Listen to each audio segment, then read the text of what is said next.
இந்த புஸ்தகத்தில் 12வது பக்கத்தில் இருக்கு.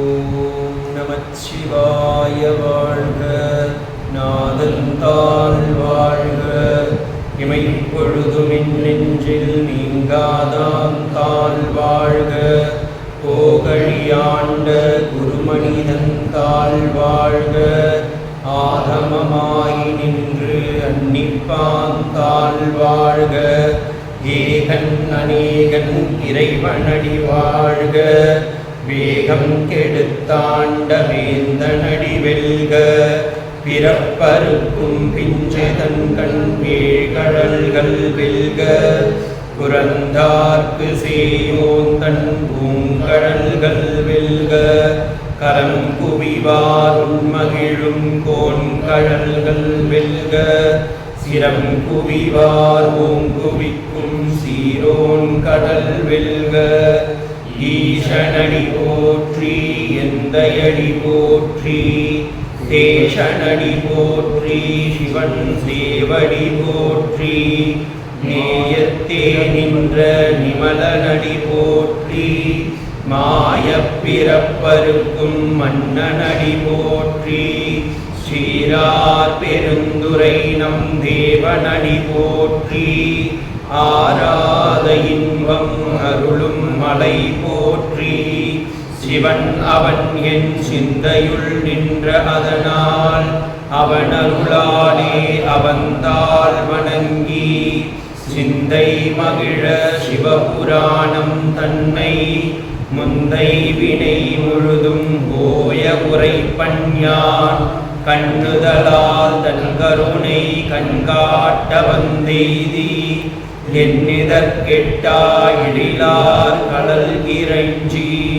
விண்ணிறைந்து மண்ணிறைந்து மிக்காய் விலங்கொடியாய், எண்ணிறைந்து எல்லை இலாதானே நின் பெரும் சீர், கொள்ளாவினையேன் புகழுமாறு ஒன்றறியேன், புல்லாகிப் பூடாய் புழுவாய் மரமாகி, பல்மிருகமாகி பறவையாய் பாம்பாகி, கல்லாய் மனிதராய் பேயாய் கணங்களாய், வல்லசுரராகி முனிவராய் தேவராய், செல்லாது நின்ற இத்தாவர சங்கமத்துள், பிறப்பும் பிறந்திழைத்தேன் எம்பெருமான், மெய்யே உன் பொன்னடிகள் கண்டின்று வீடுற்றேன், உய்ய என் உள்ளத்துள் ஓங்காரமாய் நின்ற, மெய்யா விமலா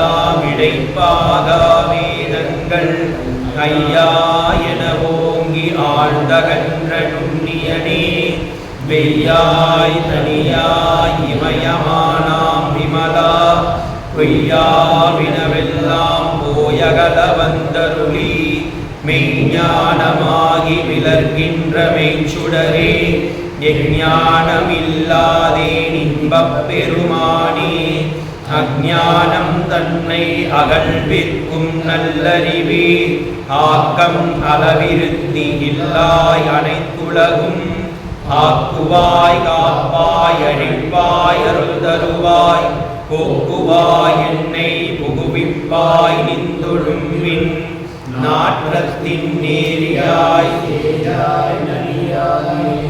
மாற்றம் மனம் கழிய நின்ற மறையோனே, கரந்தவால் கண்ணலோடினை கலந்தார் போல, சிறந்தடியார் சிந்தனையுள் தேனூறி நின்று, பிறந்த பிறப்பருக்கும் எங்கள் பெருமான், நிறங்களூரைந்துடையார் விண்ணோர்கள் ஏத்த, மறைந்திருந்தாய் எம்பெருமான் வல்வினையேன் தன்னை, மறைந்திடம் மூடிய மாய இருளை, அறம்பாவம் என்னும் அருங்கயிற்றால் கட்டி, புறந்தோள் போர்த்தெங்கும் புழுவழுக்கு மூடி, மலம் சோறும் 9 வாயிற்குடிலை, மலங்கப் புலனைந்தும் வஞ்சனையை செய்ய, விலங்கு மனத்தா விமலா உனக்கு, கலந்த அன்பாகி கசிந்துள்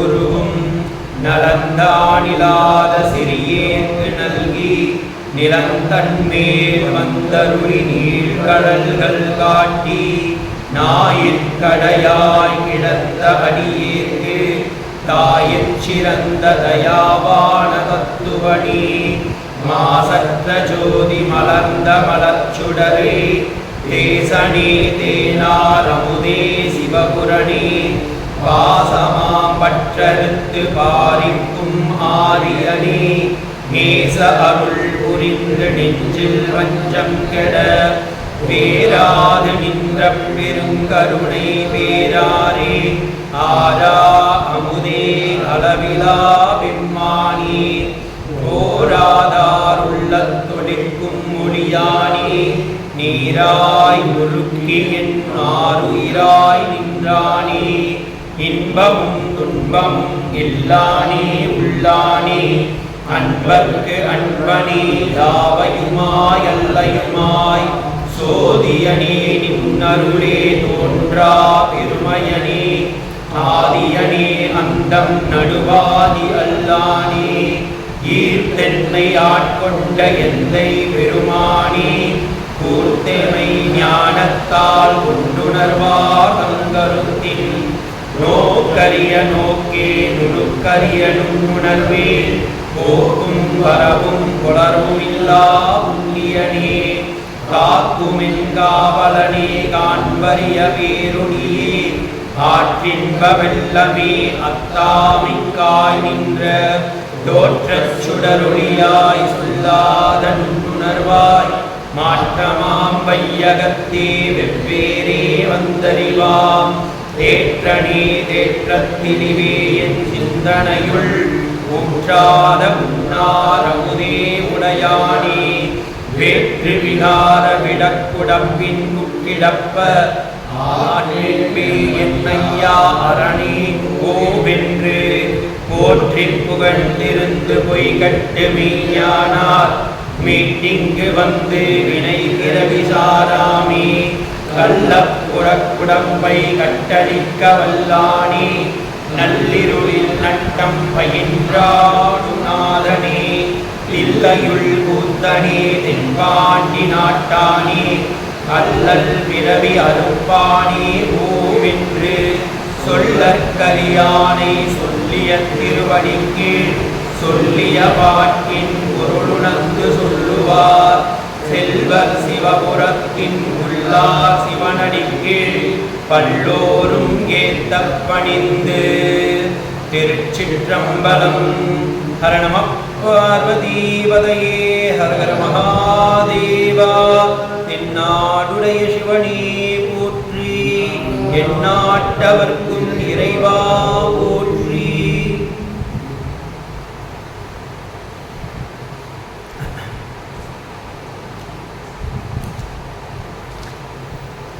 எல்லோருக்கும் நமஸ்காரம். காலையிலேயே நம்ம பிராத்தஸ்மராமி ஸ்தோத்திரம் ரொம்ப அழகாக சரவணன்ஜி சொன்னார். காலையிலே நமக்கு அந்த ஆத்ம தத்துவம் உதிக்க வேண்டும். ஏன்னா எழுந்துக்கும் போதே நம்ம புத்தியில் ஆத்ம தத்துவம் உதிச்சுக்கிட்டே இருந்தால் தான் அன்னைக்கு தினமே நமக்கு சார்த்தக்கியமாகும். ஏன்னா நம்ம வாழ்க்கையே சார்த்தக்கியமாக்கணும் அப்படிங்கிறதுக்காக தான் நம்ம வாழ்க்கையே. சிவபுராணம் நம்மளுடைய டாபிக் இல்லை, டாபிக் ஆத்மானுபவம். ஆனால் அந்த ஆத்மானுபவத்துக்கு இந்த சிவபுராணம் ஒரு ஏது.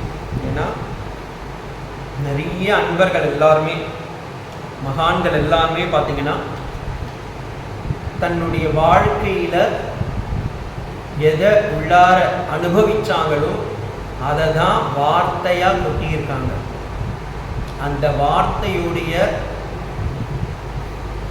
கலவை அல்லது ஒரு தொகுப்பு தான் சிவபுராணம் அப்படின்னு நம்ம இன்னைக்கு பார்க்கணும். இந்த சிவபுராணம் எங்கே வருது அப்படின்னா எல்லாருக்கும் தெரியும், தேவாரத்தில் அதுவும் ஒன்று. தமிழ் எல்லாமே நம்ம தேவாரம், ஆக்சுவலி அது தேவாரம் இல்லை, தேவாரம். தேவர்கள் எல்லாம் ஒன்றாக சேர்ந்து பூமியில் பிறந்து பகவானை நினைத்து ஆரமாக பாடிய பாடல்கள் தேவாரம். அந்த தேவாரம் தமிழில் நமக்கு ஒரே சொல்லாக இருக்கிறதுனால தாத்தா அந்த பேதமை இல்லாததுனால அது தேவாரமாக மாறிப்போச்சு.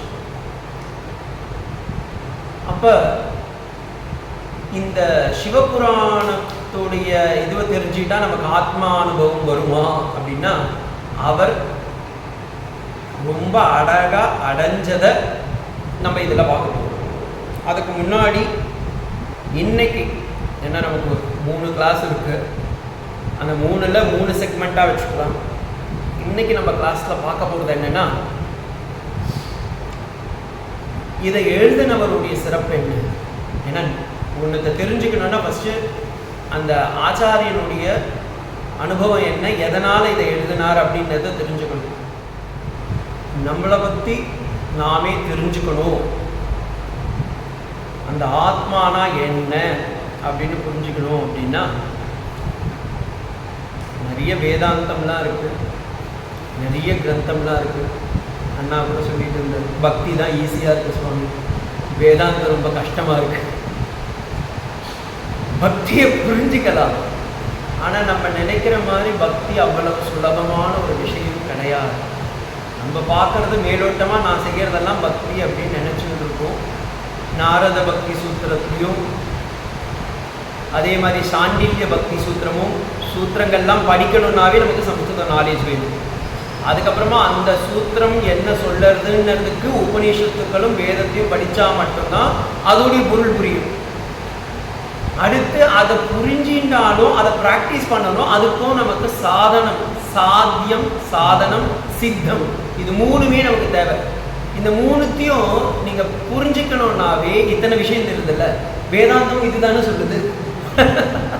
அப்போ இன்னொரு நிறைய பேர் இதை தப்பாக நினச்சிப்போம். அப்போ பக்தியுமே பெருசா, ஏன்னா என்னையே நிறைய அன்பர்கள் கேட்டாங்க, சுவாமி நீங்கள் நிறைய பூஜைலாம் பண்ணுறீங்க, பக்தியா, நீங்கள் பக்திமானா இல்லைன்னா இந்த மாதிரி எல்லாம் டவுட்டெல்லாம் வரும்.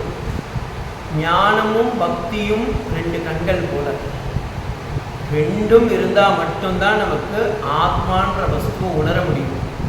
நம்ம முகத்தை பார்க்கறதுக்கு நமக்கே ஒரு கண்ணாடி எப்படி தேவைப்படுதோ, அதே போல நம்மை நாமே உணர வேண்டும். நம்ம கிட்ட இருக்கிற வஸ்து என்னன்னு தெரிஞ்சுக்கணும் அப்படின்னா நமக்கு சாஸ்திரம் அப்படின்றது ஒன்று கண்டிப்பாக தேவை. அதனால தான் சுரேஸ்வராச்சாரியார் தட்சிணாமூர்த்தி ஸ்லோகத்தில் சொல்லும்போது சொல்கிறாரு, நம்ம விஸ்வம் திருஷ்யமான துல்லியன் நிஜாந்தர்கதம் பஷ்யன் ஆத்மனி மாயையா பகிரிவ. நம்ம ஆத்மாவோட இருக்கிற இந்த மாயையால் கவராயிருக்கும். இங்கேயும் சொன்னாங்கல்ல, கலந்தவால் கண்ணனோடு நீ கலந்தார் போல. நான் கலந்துருக்கேன் சுவாமி, என்னால் பிரிக்க முடியலையே என் ஆத்மாவை. நம்ம பிரிக்கிறதுக்கு இல்லை, ஏன்னா நம்மளால் பிரிக்க முடியாது, ஏன்னா அது மேனுஃபேக்சரிங் டிஃபெக்ட். நான் சொல்லலை, நீங்கள் நான் சொன்ன சுவாமி இப்படி சொல்லிட்டீங்க, கரெக்டு தான். இந்த உலகத்தை உருவாக்கும் போதே பகவான் அப்படி உருவாக்கிட்டான். எல்லாமே பகீர் சாதனமாக வச்சுட்டான். அப்போ நம்ம எதை வச்சுன்னா கஷ்டித் தீரக பிரத்யேகாத்மானம் ஐக்ஷத்து. ஒன்லி சில பேர் தான் சுவாமி நம்மளால் பார்க்க முடியும். ஏன்னா அது வெளிப்புறமாக இருக்கிறதெல்லாம் நம்ம உள்புறமாக திருப்பணும். அப்போ சில பேர் மட்டும்தான் தமிழ்நாட்டிலிருந்து இங்கே நம்ம சத்சங்க அட்டென்ட் பண்ணணும். இல்லை இவர் என்ன தான் சொல்கிறாருன்னு பார்த்துக்கலாம். ஏன்னா நம்ம அடையக்கூடிய ஒரு வஸ்துவை நம்ம பார்க்கல, நம்மளை நாமளே பார்த்துக்கணும். அந்த நம்மளை நாமே பார்க்குற ஒரு விஷயத்தை தான் ஆத்ம அனுபூதி அப்படின்னு. அண்ணா கூட காலையில் சொல்லும்போது ஒரு காஃபி எக்ஸாம்பிள் கொடுத்தார். நீங்கள் எத்தனை பேர் அதை அனுபவிச்சிங்கன்னு தெரியல. காஃபி, இந்த காஃபியை வச்சு அனுபவம் ஆத்மாவை அடையலாம். சுவாமிஜி காஃபி காலையில் கூட சாப்பிட்டேனே, அதை வச்சு அடைய முடியுமா? இப்போ இந்த காஃபின்னா அதில் மெயினாக என்ன இருக்குது? 90% பால், மீதி 10% உங்களுக்கு டிகாஷன். இப்போ என்ன சுவாமி ஆத்மா அனுபூதின்னு சொல்லிட்டு காஃபி பற்றி கிளாஸ் எடுக்கிறீங்களே. 90% பால், 10% அந்த அதில் 5% அந்த காஃபி பவுடர், 5% சுகரு. ஆனால் மெஜாரிட்டி யார் எடுக்கிறா? நீங்கள் என்ன சொல்கிறீங்க? வெளியே போனால் சுவாமி நான் காஃபி சாப்பிட்டேன்னு சொல்கிறோமா கண்டி? சுகர் சாப்பிட்டோம், கொக்கோ சாப்பிட்டேன், இல்லை நான் காஃபி பவுடரை தண்ணியில் கலக்கி சாப்பிட்டேன் அப்படின்னு சொல்கிறதே இல்லை. அதே போல தான் நம்ம எல்லாரும் பார்த்தீங்கன்னா இந்த அஜ்ஞானத்தினால பாலை மறந்துட்டோம், 90% மறந்துட்டோம். எதை நம்ம ஞாபகம் வச்சுட்டு இருக்கோம்? 5% இருக்க காஃபியை தான் நம்ம நினச்சிட்டு இருக்கோம்ல. நான் யாருன்னா கேட்டால் சுவாமி காஃபி நல்லா இருந்தது. ஆக்சுவலி காஃபியே கிடையாது, 90% பால், 5% சுகரு, மீதி இருக்க 5% தான் காஃபி. அதே மாதிரி இந்த சரீரத்தில் போய் பார்த்தீங்கன்னா 99.95% ஆத்மா தான் இருக்கு. ஆனால் மீதி இருக்கிற ஒரு 0.05% என்ன இருக்குன்னா சரீரம். ஆனால் நம்ம மோஸ்ட்லி யாருன்னா பார்த்தீங்கன்னா என்ன சுவாமிஜி போன முறை வரும்போது ஒல்லியா இருந்து இப்போ குண்டாயிட்டு, அப்போ நம்ம 5%க்கு தான் இம்பார்ட்டன்ட் கொடுக்குறோம். அப்புறமா என்ன சுவாமி ஒல்லி ஆயிட்டீங்க? இன்னொன்று சொல்லுவா, சுவாமிஜி என்ன இது போன முறைக்கும் இந்த முறைக்கும் இப்படி ஆயிட்டீங்களே, ரொம்ப சிக்காயிட்டீங்க. ஆக்சுவலி சரீரம் தேகம்ல தான் நம்ம 5% பார்க்குறோமா கண்டி? அந்த சச்சிதானந்த ஸ்வரூபமான ஆத்மா 95% நம்ம பார்க்கறதே கிடையாது. இது இங்க இல்லை, நமக்கு நம்ம தேகத்துக்கே சுவாமிஜி உட்கார முடியல, சுவாமிஜி இங்க போகணும். ஏன்னா இந்த 5%, 0.5% இருக்கு பாருங்க, இதுதான் நம்மளை ஆட்டி படைக்கிறது. இந்த ஆட்டி படைக்கிறதுல தான் நம்ம வாழ்க்கை முழுக்கவே சுத்தின்னு இருக்கு. இந்த வாழ்க்கை முழுக்க பார்த்தீங்கன்னா இந்த 0.5% தான் போயிட்டே இருக்கு. அப்போ இதை எப்படி நம்ம களையிறது? நம்ம இருக்கிற மெஜாரிட்டியை பார்க்க முடியலையே. Only we are looking after this minority. ரொம்ப சின்ன விஷயத்தை பெருசாக்கின்னு இருக்கோம், பெரிய விஷயத்தை மறந்துட்டோம் எல்லாமே. அதனால்தான் வேதமே சொல்லியிருக்கு, கஷ்டித் தீரக, ரொம்ப ரொம்ப ரொம்ப ரொம்ப ரொம்ப ரொம்ப கம்மியாக இருக்கிறவா தான் வர முடியும். ஏன்னா they are not matured enough. they are not matured enough. அப்போ நம்மளை பகவான் எவ்வளோ பக்குவப்படுத்தி வச்சுருக்கான் பாருங்கோ. 1000 பேர் இந்த ரோட்டில் போகிறா, அதில் எத்தனை பேர் இங்கே ஒரு ஆசிரமம் இருக்குன்னு தெரியும், அதில் எத்தனை பேருக்கு இப்படி ஒரு சத்சங்கம் இருக்குன்னு தெரியும், அதில் எத்தனை பேருக்கு இங்கே வந்து உட்காரணும்னு தோணுது, அதில் உட்கார்ந்த வாழ்க்கை எத்தனை பேருக்கு கேட்கணும்னு தோணுது. அவன் தான் கஷ்டித் தீர. அப்போ நீங்கள்லாம் தீபம் இல்லை, அப்போ நீங்கள் எல்லாமே புத்திமான். நீங்கள் சம்ஸ்கிருதத்தில் சொல்லுவா புத்திமான் ராம, அது மாதிரி நம்ம எல்லாம் புத்திமானா ஆயிட்டோம். நார்மல் ராமா இல்லை, ஆத்மா ராமன். ஏன்னா நம்ம எல்லாம் ஆத்மாவை உணரக்கூடிய ராமன். அப்படியாப்பட்ட இந்த இதை நான் சொல்லலை, இப்போ நீங்கள் நான் சொல்றது எதுவுமே இல்லைங்க. விவேக சூடாமணியில் சங்கர பகவத்பாதலே சொல்றாரு, சகசிரத்தில் யாரோ ஒருத்தனுக்கு தான் இந்த வேதாந்த சிந்தனம்னு வரும் அப்படின்றார். அப்போ நம்ம அந்த இதுவில் துர்லபம் திரைவேத தேவானுகிரகேதுக்கம் மனுஷத்துவம் முமுட்சத்துவம் மகாபுருஷ சம்சயம். நமக்கு மனுஷனாக பிறந்திருக்கோம், முமுட்சத்துவம் வந்துடுது, மகாபுருஷர்களுடைய சம்பர்ஷனமும் வந்துடுது. இப்போ இந்த மகாபுருஷர்களுடைய வாழ்க்கையை நம்ம கற்றுக்கணும்னா ஏன் அப்படின்னா, அவங்களும் நம்மள மாதிரி தானே வளர்ந்துட்டு போனால், வந்தாங்க, சாப்பிட்டாங்க, இறந்தாங்க. அவங்க லைஃபுக்கும் நம்ம லைஃபுக்கும் என்ன வித்தியாசம்னா, அவங்க அடைஞ்சாங்க, நம்ம அடையல. அதுதான் வித்தியாசம், அதுதாங்க வித்தியாசமே. நம்ம என்ன பண்ணிடுறோம், அப்படியே உட்காந்துருக்கோம், இல்லைன்னா நம்மளால அதை உணர முடியாமல் போயிடுது. அவங்க என்ன பண்ணுறா, அதை உணர்ந்துட்டு தான் உணர்ந்தது என்னன்றத அப்படியே வெளியே மக்களுக்கும் கொடுக்குறா. வள்ளலா சொல்கிறாருல, கடை விரிச்சுட்டேன்பா, வாங்க எல்லாரும் வாங்க, வந்து எடுத்துகிட்டு போங்க அப்படின்றார். ஏன்னா அவர் கண்டுட்டார், அதை கண்டதை நம்ம எல்லாருக்கும் கொடுத்துடலாம், எல்லாரும் வந்து சேரவாரீரே ஜகத்தீரே அப்படின்றார் பல்லதாசன். அப்போ எல்லாரும் வாங்க, நீங்களும் வாங்கப்பா, நீங்கள் இருக்கிறீங்க அதே கடையில் தான் இருக்கீங்க, ஆனால் இதுதான் அந்த ஐட்டம்னு தெரியாமல் போயிட்டுருக்கு, இதுதான் இந்த வஸ்துன்னு காமிக்கிறதுக்காகத்தான் இந்த சத்சங்கமே வருது. அப்போ இந்த ஆத்மானுபூதியை நம்ம எப்படி அடையலாம்னா ரொம்ப ரொம்ப ரொம்ப ரொம்ப ரொம்ப ஈஸி. ஐயோ அதி சுலபம், ஐயோ அதி சுலபம், ரொம்ப சுலபமான வஸ்து தானே. அதுக்கு எதுக்கு இவ்வளோ சுவாமி ஆத்மபோதம் தத்துவபோதம் விவேக சூடாமணி வேதாந்த சாரம் வேதாந்த பரிபாஷெல்லாம் படிக்கணுமா அப்படின்னா படிக்கணும். ஏன்னா அதெல்லாம் 12வது ஃப்ளோர் தானே சுவாமி, 12வது ஃப்ளோர்லேயும் அதே ரூம் தான், கிரவுண்ட் ஃப்ளோர்லேயும் அதே ரூம் தான். அப்போ நான் கிரவுண்ட் ஃப்ளோர்லேயே இருந்துருன்னா 12வது ஃப்ளோரில் நீங்கள் போய் தங்க முடியாது. 12வது ஃப்ளோருக்கு போகணுன்னா படிக்கட்டு தேவை. அதுக்குன்னு நான் படிக்கட்டியே பிடிச்சிட்டு இருக்கேன். இல்லை சுவாமி லிஃப்ட்டு ரொம்ப வசதியாக இருக்குது, லிஃப்ட் இல்லைன்னா சில்லுன்னு காற்று வருது, அங்கே போனால் காற்று வராதுன்னு அதுக்குன்னு போகாமல் இருந்துருவோமா? அதே மாதிரி தான் இந்த வாழ்க்கையில் நம்ம இந்த சரீரம் தெரிஞ்சோ தெரியாமலோ எடுத்துட்டோம். எடுத்ததை நம்ம சார்த்தக்கியம் ஆக்கிக்கணும்னா, நம்ம அந்த பகவானை உணரணும்னா சாஸ்திரம்னு தேவை. அந்த சாஸ்திரம்னு ஒரு லேடர் மாதிரி, இல்லை ஒரு லிஃப்ட் மாதிரி, இல்லை ஒரு படிக்கட் மாதிரி. ஆனால் அதுக்குன்னு அந்த படிக்கட்டை மட்டும் பிடிச்சிக்கிட்டு சரி ஓகே படி பூஜை செய்வோம், படிக்கட்டுக்கு பூஜை செய்வோம். நீங்கள் ஐயப்ப மலை கோயில் எந்த முருகர் கோயிலெலாம் போனீங்கன்னா அந்த படிக்கட்டுக்கெல்லாம் பூஜை பண்ணுவாங்க. ஆனால் அதுக்குன்னு சுவாமி அந்த படிக்கட்டு நான் பூஜைலாம் பண்ணி கற்பூரம்லாம் இருந்தேன்னா அங்கேயே உட்காந்துட்டு இருப்பீங்களா? அப்படி இருந்தால் சுவாமியை பார்க்க முடியாமல் போயிடும். அப்போ சுவாமியை பார்க்கணும். இதுக்குன்னா சுவாமியை பார்க்கறதுக்கு நீங்கள் ஏறுறீங்க, படிக்கட்டு மேலே ஏறி போகிறேன் இல்லை. ஆனால் இந்த சாமியை பார்க்கறதுக்கு எங்கே போகணும்? நட்டக்கல்லும் பேசுமோ நாதன் உள் இருக்கையில். இதுக்கு எங்கப்பா போகணும்? எங்கேயும் போக வேண்டாம்ப்பா, உள்ளாரையே திரும்பி பார்த்துக்கோ. அந்த திரும்பி பார்க்கறது தான் ஆத்மாவலோச்சனம். இந்த சம்ஸ்கிருதத்தில் ரொம்ப அழகான ஒரு பதம். நாங்கள்லாம் பிரம்மச்சரியாக இருக்கும்போது ராமகிருஷ்ணா மடத்தில் இப்பயும் இருக்குது. இந்த பிரம்மச்சாரிகளுக்கெல்லாம் மாதத்தில் ஒரு முறை அப்போ வச்சுருந்தா, இப்போ எப்படி இருக்குன்னு தெரியல.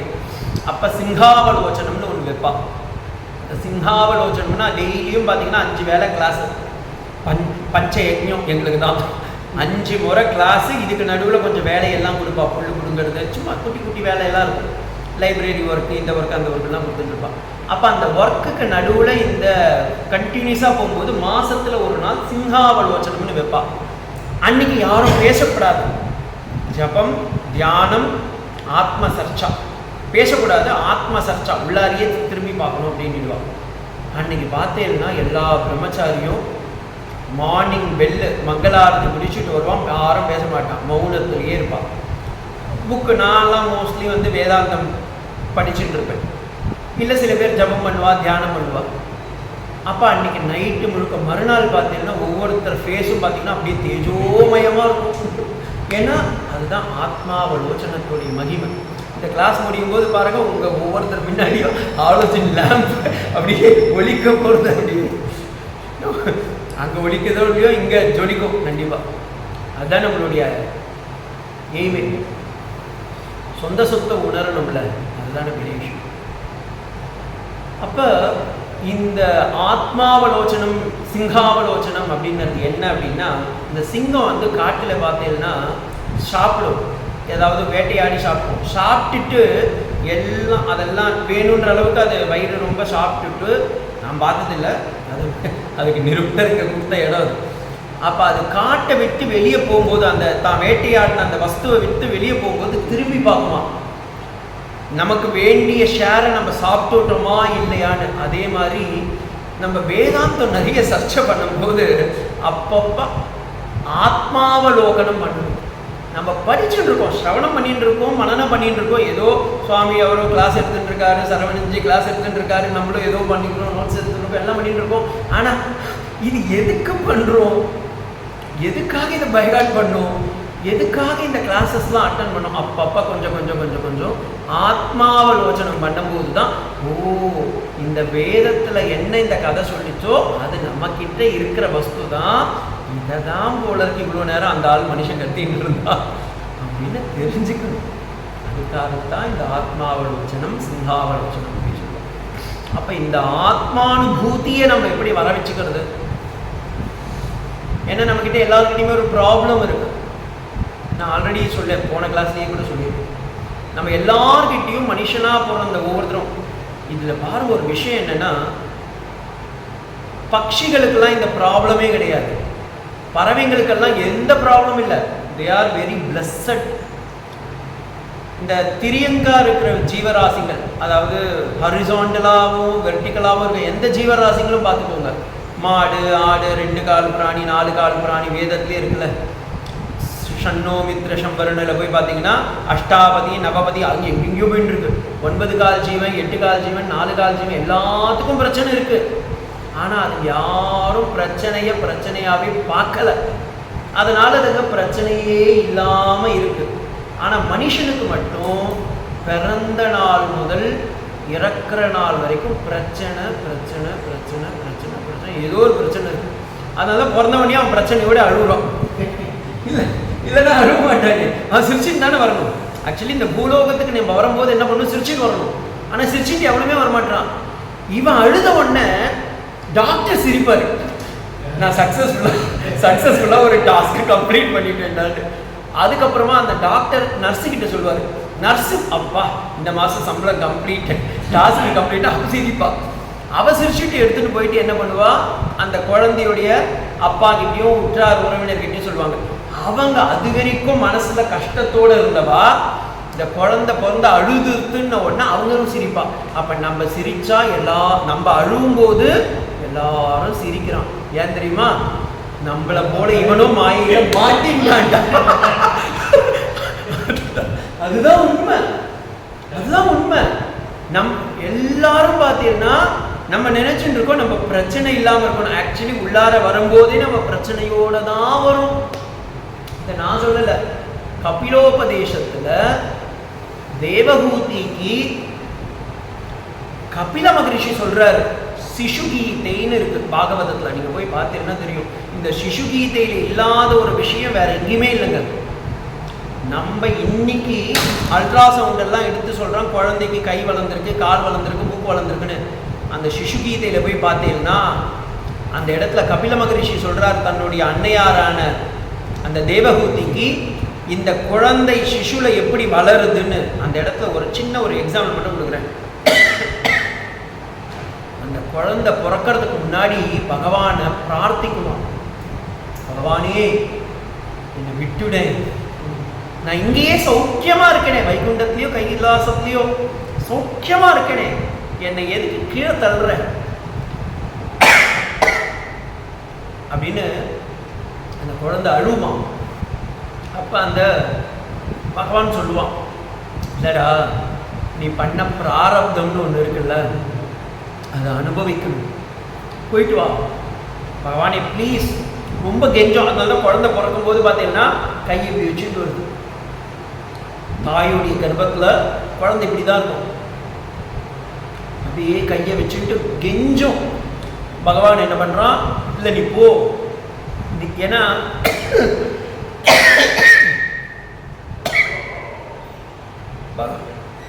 பகவான் பாரபட்சமற்றவன். அவனுக்கு இந்த நல்லது கெட்டதெல்லாம் கிடையாது.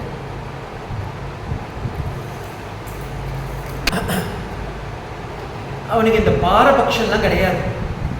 நீ என்ன செஞ்சையோ நல்லதா நல்லபடியா, கெட்டதா தீயவர்களுடைய நடத்தையில் இருந்துக்கோ. அப்போ அவனுக்கு பாரபட்சம், ஏன்னா இது பிரம்மசூத்திரத்தில் ஒரு சூத்திரமே இருக்கு, அவனுக்கு பாரபட்சம் கிடையாது அப்படின்னு. இது அத்வைத்திங்க ஏற்றுக்கிட்டாங்க, விசிஷ்டாத்வைத்திங்க ஏற்றுக்கலாம், அது வேற விஷயம். ஏன்னா அவன் குணத்தோடு இருக்கிறான், இந்த குணமே இல்லை அவனுக்கு. அப்போ இந்த எல்லா ஜீவாத்மாக்களும் பிறக்கும்போது அவனுடைய புண்ணிய பாபத்துடைய காரணத்தினால் பகவான் என்ன பண்ணுறான், சரி ஓகே ஒரு சான்ஸ் கொடுக்குறான். ஆக்சுவலி அவன் கருணையோட ஒரு சான்ஸ் கொடுக்குறான், போய் நீ முடிச்சுட்டு வா அப்படின்னு. ஆனால் இவனால் அதை ஒத்துக்க முடியாமல் குப்புற தலையோட அதனால தான் முதல்ல வெளியே வரும். விழுந்து வரும்போது ஓன்னு அழுகுறான். ஆக்சுவலி அங்கே விழுந்தது இங்கே அழுகுறான், பகவான் எனக்கு கொடுக்கலையேன்னு. ஆனால் இவங்கெல்லாம் நம்மளை பார்த்து சிரிக்க ஆரம்பிச்சிடுவான். அப்போ இவன் எல்லாரும் சிரிக்கும் போது நம்மளும் சிரிக்கணும்னு சொல்லி சிரிச்சுடுறான். அப்புறமா வாழ்க்கை முழுக்க சிரிப்பாகவே போயிடுது. அது வேற விஷயம் வேற. அது அந்த பக்கம் போனால் அந்த பக்கம் இன்னொரு சிரிப்பாயிட்டு இருக்கு. இது இந்த வாழ்க்கையை காட்டுறதுக்கு தான் மகான்கள் பாருங்கோ. இதை ஏன் சொல்றேன்னா, நம்ம ஜோக்கா நான் சொல்லிட்டு இருக்கேன், ஆனால் சப்ஜெக்ட் உள்ளாக தான் இருக்கு. மாணிக்க வாசகர் பிறக்கும் போதும் இப்படித்தான் பிறந்தார். சுந்தரமூர்த்தி சுவாமிகள் பிறக்கும் போது இப்படிதான் பிறந்தார்.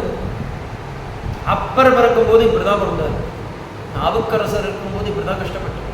எல்லா சுவாமி சைவத்தில் தான் பெருசுனா இல்லை, 12 ஆழ்வார்களும் இதே தான் பட்டான். எல்லா அவதாரர் வரிஷ்டர்களும், எல்லா ஈஸ்வர கோட்டியும், எல்லா ஆழ்வார்களும் நாயன்மார்களும் யாரும் வந்து இதுக்கு விதிவிலக்கே கிடையாது.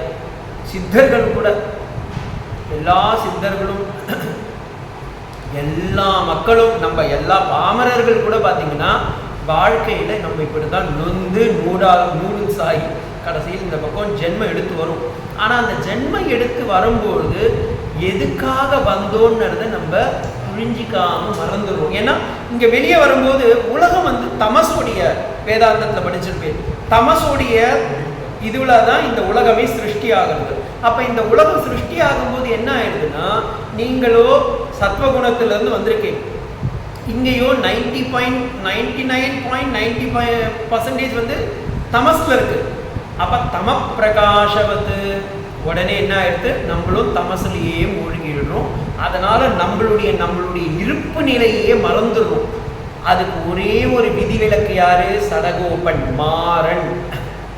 ஏன்னா அவர் மட்டும் உலகத்துடைய இயற்கைக்கு மாறி பிறந்ததால் மாறன் சடகோபன் அப்படின்னு சொல்லி நம்ம ஆழ்வார்களிலேயே நம்மாழ்வார் மட்டுமே அப்படி பிறந்தவர். அதனால தான் அவர் சடாரி ரூபத்தில் ஒவ்வொரு கோவிலையும் எல்லாருக்கும் இந்த அறிவுரையை கொடுக்குறப்பான்னு சொல்லி சடாரியை எடுத்து தலையில் வச்சு பார்க்குறாங்க. ஆனால் யாரும் நம்ம என்ன பண்ணுறோம், சடாரியை வாங்கிக்கிறோம், தீர்த்தத்தை வாங்கிக்கிறோம். உலக இயல்புக்கு மாறி யாருமே இல்லை, எல்லாம் அப்படியே தான் இருந்துருக்கும். பாருங்க, இதுதானே நீதி. மாணிக்க வாசகரும் பார்த்தீங்கன்னா அவருடைய வாழ்க்கையில் இதே பிரச்சனை. அப்போ பிரச்சனைக்கு என்னன்னு வந்துடலாம், முதல்ல அதை பார்த்துட்டு அதுக்கப்புறமா பார்க்கலாம். லௌகிக பிரச்சனைன்றது இது நம்ம எல்லாருக்கும் இருக்கிறது, பிறந்ததுலேருந்து இறக்குற வரைக்கும் பிரச்சனைன்னு இருக்குது. ஆனால் உண்மையான பிரச்சனைன்னு இருக்கிறத நம்ம எல்லாருமே மறந்துடுறோம். உண்மையான பிரச்சனை என்ன? நம்மளுடைய 99% இருக்கிற ஆத்மாவை உணர முடியாமல் இந்த 0.5% மட்டும் முடிச்சுட்டு இருக்கும். அதுதான் சமாச்சாரமே. இந்த 0.5% இருக்கிறதுனால தான் நம்மளால் உணர முடியல.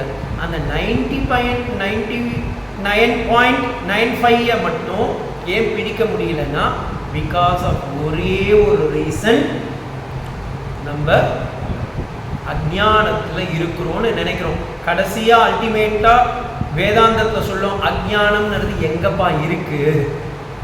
அது சொல்லும் போது தான் பாம் பிளாஸ்டே. விவேக சூடாமணியில் பார்த்துருப்பீங்க, சிஷ்யன் கேட்குறான், ஐயோ பகவானே என் தலை எரியுது, சம்சாரத்தில் ரொம்ப கஷ்டப்படுறேன் பகவானே அப்படின்றான். குரு சொல்கிறார், ஆமாண்டா சம்சாரம் இருக்குது, கவலை இருக்குது சொன்னார். இப்போ கவலைப்படாத வான்னு சொல்லி உட்கார வைக்கிறேன். ஏன்னா அவனுடைய நிலைமைக்கு இந்த குரு இறங்கி வந்து, ஆமாம்பா புரிஞ்சுக்கிறேன் வா. இப்போ நீங்கள் ஒரு பெரிய எக்ஸ்பர்ட் டாக்டர் கிட்ட போயிட்டு ஒருத்த வந்து சொல்கிறான், அவனுக்கு வந்து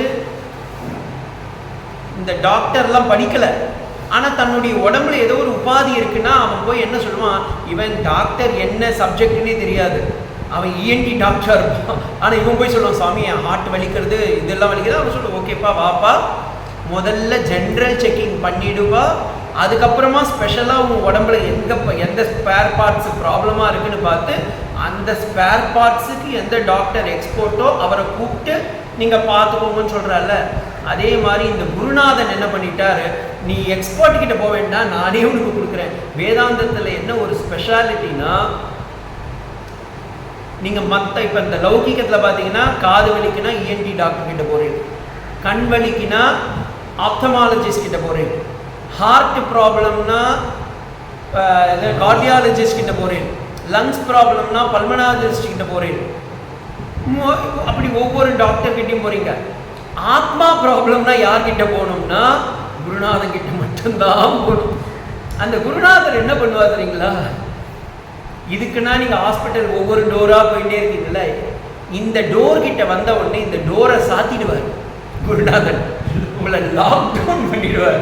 பண்ணிட்டு என்ன, இப்போ நான் வந்திருக்கேன் பாருங்க, வெளியும் போக முடியாது உள்ளே போக முடியாது பண்ணிட்டு நீங்கள் வெளியே திரும்பி பார்த்தீங்கன்னா டோரும் கிடையாது, வாலும் கிடையாது, செவரே இல்லாத, கதவே இல்லாத ஒரு சுவரில் தான் நம்ம இருக்கோம். ஏன்னா இது அகண்ட சச்சிதானந்த ஸ்வரூபம். இதை எப்படி நீங்க போய் ஒரு பாத்திரத்துல அடக்கி வைக்க முடியும் சொல்லுங்க? இந்த ஆத்மாவுக்கு இந்த குருநாதன் கொடுக்குற விஷயம் என்ன தெரியுங்களா? உங்களை லாக்டவுன் பண்ணல. நம்ம நினைக்கிறோம் சுவாமி லாக்டவுன் பண்ணி வச்சுட்டார். லாக்டவுன் பண்ணல, அவரு உங்களை அப்படியே விட்டுட்டார். நீ எங்க வேணா சுத்திக்கோப்பா, சேரவாரீர் ஜெகத்தீரே, நீங்க எங்க போனாலும் இங்க தான் வரணும். இதை தான் ஈஸ்வர ஸ்வரூபத்துல நமக்கு குருநாதன் காட்டித்தர. ஈஸ்வரன் யார்? அப்ப இப்ப குருநாதனை புரிஞ்சிருது. ஏன்னா குரு சாஸ்திரத்தை கொடுக்குறான். அந்த சாஸ்திரம் குருநாதர் ஏதோ ஒரு எக்ஸாம்பிள் கொடுத்து சொல்லிட்டு இருக்கான். ஆனா இந்த ஈஸ்வரன் யாரு? அவனை புரிஞ்சுக்கணுமே. ஏன்னா இவங்க ரெண்டு பேரும் புரிஞ்சுட்டாதான் தன்னை தானே உணர முடியும். தெரிஞ்ச வஸ்துல இருந்து தான் தெரியாத வஸ்துவை உணர முடியும். அன்பய வத்திரேகம் சொல்றீங்கல்ல. தெரிஞ்ச வஸ்து சாஸ்திரம், ஈஸ்வரன். தெரியாத வஸ்து எனக்குள்ளார இருக்கிற ஆத்மா. அப்ப தெரியாத வஸ்துவை நான் தெரிஞ்ச வஸ்துல இருந்து புரிஞ்சுக்கணும். சாஸ்திரம் நிறைய இருக்கு, அது உங்களுக்கே தெரியும், நான் சொல்லணும்னு அவசியம் இல்லை. சம்ஸ்காரமும் நம்மளுடைய சம்சார பந்தமும் என்னன்னு நான் புரியணும்னு உங்களுக்கு புரிய வைக்கணும்னு அவசியமே இல்லை. ஏன்னா நீங்க எல்லாமே ஆல்ரெடி அடிபட்டு தான் இங்க இருக்கிறீங்க இல்ல. எல்லாருக்கும் அது தெரியும் எனக்கு என்ன ப்ராப்ளம் இருக்குன்ட்டு. ஆனா அல்டிமேட்டா இருக்கிற ப்ராப்ளம் நம்மளுடைய அஜ்ஞானம். இந்த அஜ்ஞானத்தை உணர்றதுக்கு நமக்கு ஈஸ்வரன் தேவை. இந்த ஈஸ்வரன் யாரு? ஈஸ்வரன்றவன் ஒரு தாத்பரியமே தவிர அவன் ஒரு வஸ்து கிடையாது. நல்லா புரிஞ்சுக்கோங்க. ஈஸ்வரன் ஒரு தாத்பரியமே தவிர அவன் ஒரு வஸ்து கிடையாது. ஏன் சுவாமிஜி? ஏன்னா ஈஸ்வரனும் அங்கே படிதான், ஒரு லிஃப்ட் தான், ஒரு ஏணி தான். நம்ம எல்லாரும் நினைச்சுக்கிறோம் ஈஸ்வரனை பிடிச்சுக்கிறோம், கடைசியில ஈஸ்வர தத்துவத்தை மறந்துடும். சிவன் எல்லாருக்கும் தெரியும், நம்ம கண்டியூர் மகாதேவன் எல்லாருக்கும் தெரியும். செங்கனூர் சுவாமி கைலாஷ் அண்ணா சொன்னார் காலையில, எங்க இருக்கார் ஈஸ்வரன்னா கைலாஷ்ட்டார், அவர் வைகுண்டம்ட்டார். அப்ப அங்கதான் இருக்கானா? அங்க இல்லை, அங்கேயும் இருக்கான். ஆனா அங்கதான் இருக்கான்னா அது தப்பு. அப்ப சுவாமி அவனை ஏன் நீங்க அவனுடைய உண்மையான தாற்பயத்தை புரிஞ்சுக்கிட்டா நம்ம அவன் அங்க மட்டும் இல்லை அங்கேயும் இருக்கான்ற ஞாபகம் வரும். இந்த சிவனை நினைச்சு பாருங்க. நான் சும்மா ஒரு சிவனுக்கு போயிட்டு அப்பா பெருமாள் கிட்ட வரேன். இந்த சிவனை நினைச்சு பாருங்களேன்.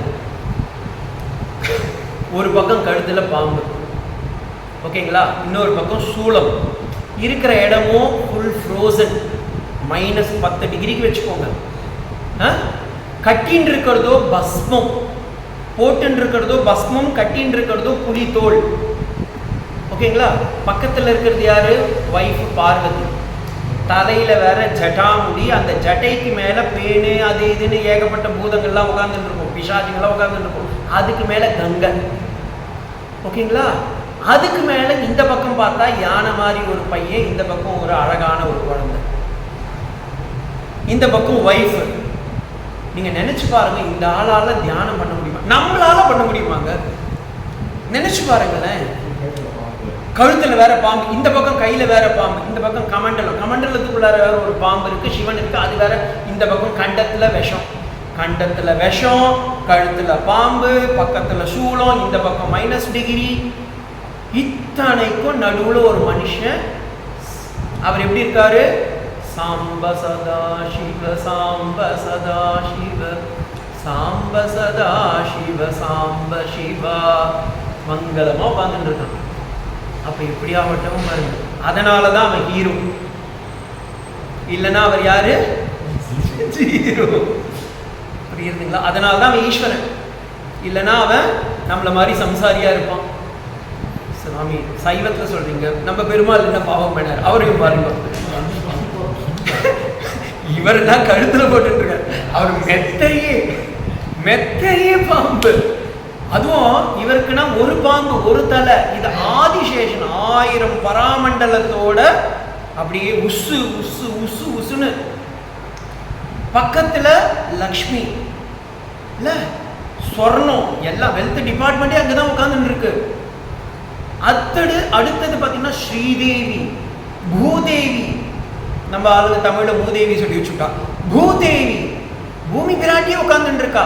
இன்னொரு பக்கம் பார்த்தீங்கன்னா சனக சனாதன சனத்குமார் எல்லாம் அப்படியே அதுக்கு கீழே சும்மா இருப்பாரா இவர்? சரி ஓகே, யோக நிதிரையில படுத்த மாதிரி படுத்துட்டு இருக்கலான்னு பார்த்தா பிரம்மா அந்த பக்கத்துல நாவி கவலத்துல ஒரு அழுக்கு, நாவில அழுக்கு தானே உட்காந்துருக்கும், அந்த அழுக்கு வந்து ஒருத்தர் உதிச்சிட்டார் தாமரையில. அந்த தாமரையில ஒருத்தர் 4 முகத்தோடு இருக்கார் பாருங்க. யாருன்னா குழந்தை ஒரு தலையோட பிறக்கலாம். 4 தலையோட ஒரு குழந்தை பிறந்துருத்துனா யாருன்னா முதல்ல ஏற்றுப்போமா? அதுவும் பிறக்கும் போதே வயசான தாத்தா. அதுக்கு நடுவில் அதுக்கு கல்யாணம் வேற ஆயிருக்கு, சரஸ்வதி வேற பக்கத்தில் உட்காந்துட்டு இருக்கா. அப்போ விஷ்ணு எவ்வளோ கஷ்டப்படுவார். என்னடா அது என் ஒய்ஃபே ரொம்ப அழகா இருக்கா, என் குழந்தை பாரு வயசாகி போய் 4 முகத்தோடு உட்காந்துட்டு இருக்கு. அப்போ அவருக்கு எவ்வளோ பெரிய டிப்ரெஷன் இருக்கணும். ஆனால் அந்த டிப்ரெஷனே இல்லாமல் சப்ரெஷனோடு உட்காந்துட்டு இருக்காரு, ஃபுல் ஆஃப் ஹாப்பினஸ். அப்போ இருக்கிற இடம் எங்க? ஷீராப்தி சாகர். நமக்கு வந்து இங்கே ஃபுல்லாக செடி கொடி எல்லாம் வச்சு 4 வேளை சாப்பாடெல்லாம் கொடுத்தாலும் நமக்கு இல்லை சுவாமி, நமக்கு மனசு திருப்தி இல்லைன்னு எங்கெங்கேயோ மனசு சுற்றின்னு இருக்கு. அவருக்கு இதுதான் வாழ்க்கை. சுற்றி கடல் நடுவில் எல்லாம் நமக்கு பார்க்கடல், அந்த கடலில் நடுவில் ஆதிசேஷன் வேறு புஸ்ஸு புஸ்ஸு புஸ்ஸுன்னு பண்ணிட்டு இருக்கான். இந்த பக்கம் லக்ஷ்மி சரஸ்வதி நீலாதேவி இந்த பக்கம் எல்லாம் உட்காந்துட்டு இருக்கான். ப்ளஸ் கீழே வேற விஸ்வக்சேனர் முதலான எல்லா பேரும் சுற்றிக்கிட்டு அங்கங்கே வேற கோவிந்தா கோவிந்தான்னு கத்தின்னு இருக்கா. இதுக்கு நடுவில் அந்த மனுஷனால் தூங்க முடியுமாங்க? தூங்க முடியுமா? ஆனால் he is happy. கிருஷ்ணன் விஷ்ணுவை பாருங்கோ, விஷ்ணு இஸ் சாந்தாகாரம் புஜகசயனம் பத்மநாபம் சுரேஷம் என விஸ்வத்துக்கே ஆதாரமாக இருக்கிறான். எப்படி இருக்கான்? ககன சதுருஷம் மேகவர்ணம் சுபாங்கம், இதெல்லாம் அவனுடைய ஸ்வரூபம். ஆனால் உண்மையான ரூபம் என்ன? அவன் எல்லா இடத்துலையுமே இருக்கிறவன், அங்க மட்டும் இல்லை. வியாபகத்வாத் விஷ்ணு. அந்த விஷ்ணு நீங்க போய் கேட்டீங்கன்னா, நீங்க இந்த என்டிடிவியில் பேட்டி எடுக்கிறாருல, அது மாதிரி போய் Vishnu why you are called as Vishnu அப்படின்னா அவர் என்ன சொல்வாரு? அகம் வியாபகத்வாத் Vishnu, I am pervasive of everywhere, therefore I called as Vishnu. நான் எல்லா இடத்துலையும் இருக்கிறேன், அப்ப இங்கேயும் இருக்கிறேன். இப்போ யாருன்னா உங்களை கேட்குறாருன்னு வச்சுக்கோங்களேன், உங்கள் வீட்டில் சுவாமி மாவேலிக்கரை போயிட்டு வந்தேன்னா, நான் மாவேலிக்கரையிலையும் இருக்கிறேன். அப்போ சேலத்துலேயும் இருக்கிறேன், சென்னையிலையும் இருக்கிறேன், அமெரிக்காலேயும் இருக்கேன், ஸ்ரீவைகுண்டம் அங்கேயும் இருக்கிறேன். நீங்கள் இல்லாத இடம் எங்கே இருக்கு சொல்லுங்க பார்க்கலாம். எல்லா இடத்துலையும் ஆத்மா இருக்கு, இங்கேயும் இருக்கு. அது எப்படி சுவாமி உணர முடியும்? அதுதான் நம்மளுடைய பிரயத்தனம்.